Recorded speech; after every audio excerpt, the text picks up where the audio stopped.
নমস্কার বন্ধুরা, দীপাস কিচেনে আপনাদের সবাইকে স্বাগত। আজকে আমি কই মাছের তেল ঝাল করব। তার জন্য আমি কই মাছ এখানে 800 গ্রাম মতো নিয়ে নিয়েছি। মাছের জন্য আমি নিয়ে নিয়েছি এখানে পেঁয়াজ, এখানে টমেটো, আর এখানে আদা আর রসুন নামমাত্র 2-3 কোয়া নিয়েছি আমি। এটা আমার গরম হয়ে গেছে, আমি এবার ভেজে নেব।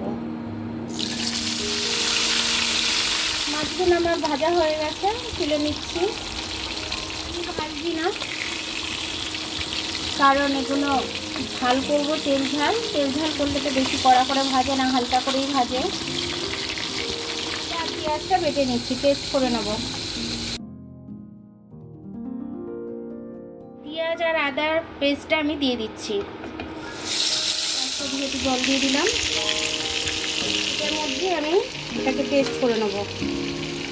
দিয়ে দিচ্ছি স্বাদ অনুযায়ী হলুদটা দিয়ে দিচ্ছি, আমি গুঁড়ো লঙ্কা দিয়ে দিচ্ছি, জিরে দিয়ে দিচ্ছি। ভালো করে কষে নেব।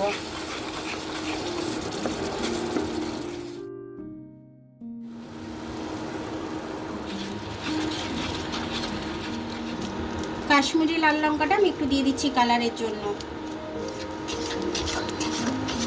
দেখুন আমার মশলাটা কষতে কষতে কিন্তু তেল ছেড়ে দিয়েছে। দেখুন এখান দিয়ে তেল দেখা যাচ্ছে, এখান দিয়ে তেল কিন্তু ছেড়ে দিয়েছে। এবার আমি জল দিয়ে দেবো এটার মধ্যে।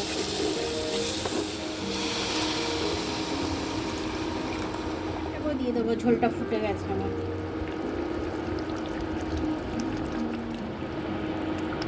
লঙ্কাগুলো ওপর দিয়ে দিলাম। দেখুন আমার কই মাছটা এরকম হয়েছে, গ্রেভি আমি একটু ধনেপাতা দিয়ে দিচ্ছি, দিয়ে আর একটু ফোটাবো, আমি ফুটিয়ে নামিয়ে নেব।